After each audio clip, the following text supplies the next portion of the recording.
We've all seen images of children dying of poverty in the developing world on some late-night infomercial one day and probably asked ourselves, how does this exist and what can I do?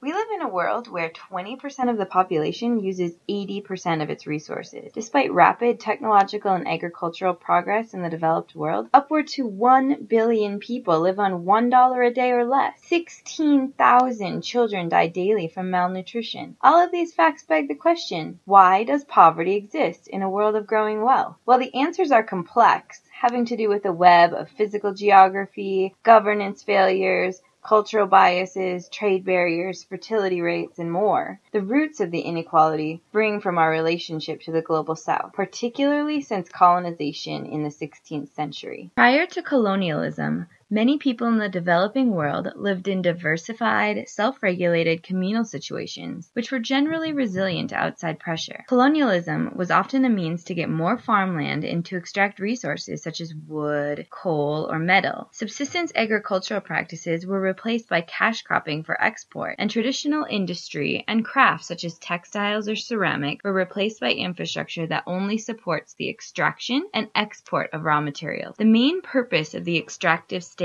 was to transfer the maximum amount of resources to the colonizer with the minimum amount of investment. To force people off of their land and into the mines and the plantations, the colonizers had to disrupt a communal way of life, often totally destroying their cultures. What's most profound about this story is how much this pattern of exploitation continues today. Precious metals looted from the Americas by the Spanish Empire increased resources fourfold, massively expanding imperialism. Upon independence, colonies were illegally saddled with debt from the former colonizers, knowing that the combination of debt and an economy based on raw material export would keep them in a state of dependence. It's tempting to question the validity of this debt, but most of it is used on unscrupulous investments where huge loans were arranged, most of which go to Western corporations who build massive infrastructure projects, which only help a few wealthy people, instead of well-planned, modern infrastructure that helps the poor. When loans can't be repaid, favors such as political support or access to resources are often required by lien holders. Today,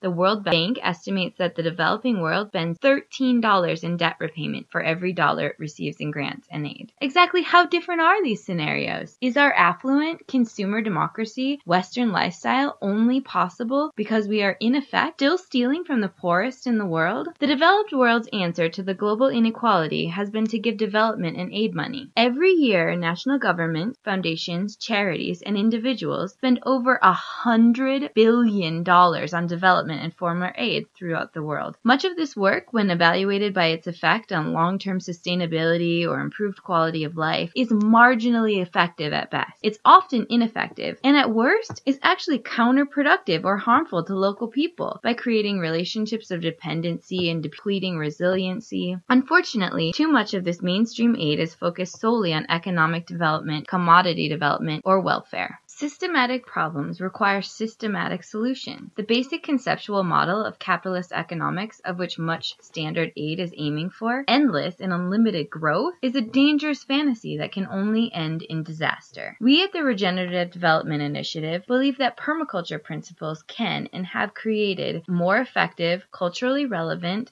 locally appropriate, and sustainable approaches to development. Permaculture is a design approach to arrive at solutions, just as the scientific method is an experimental approach. In more concrete terms, permaculture tells how to choose from a dauntingly large toolkit, all the human technologies and strategies for living, to solve new problems of sustainability. It's an instruction manual for solving the challenges of meeting human needs while enhancing ecosystem health. The permaculture regenerative approach draws on local knowledge, skills, crops, and resources to explore opportunities for creative solutions in meeting food, water, and housing security. Permaculture's multi-pronged approach at development is a good solution to address vulnerability in communities around the world. Permaculture development projects, in contrast to traditional aid projects, are about supporting communities to solve their own problems. They explore small solutions that use locally available skills and resources, which can be easily taught, readily repeated, and adopted. They aim to leave a community be empowered with the knowledge, skills, and processes to take control of their own lives, to regenerate their environment, and build community capital. Regenerative aid is about meeting human needs in a way that restores productivity and biodiversity to the landscape, rebuilding soil and rehabilitating damaged lands as to create true resiliency in formerly vulnerable communities. We expect to find a lot of varied results in permaculture development projects because, while well-intentioned, they've been executed inconsistently. Many new permaculture students find themselves having the overwhelming urge to go out and change the world in the honored tradition of their elder, Bill Mollison. But, as the old saying goes, the road to hell is paved with good intention. Listen to any seasoned permaculture aid worker long enough, and they're bound to tell you dozens of frighteningly embarrassing stories of well-intentioned aid gone wrong. This is exacerbated by the fact that when we work in the developing world, the stakes are very high. If you make a mistake, someone goes hungry. Someone can't feed their child that day.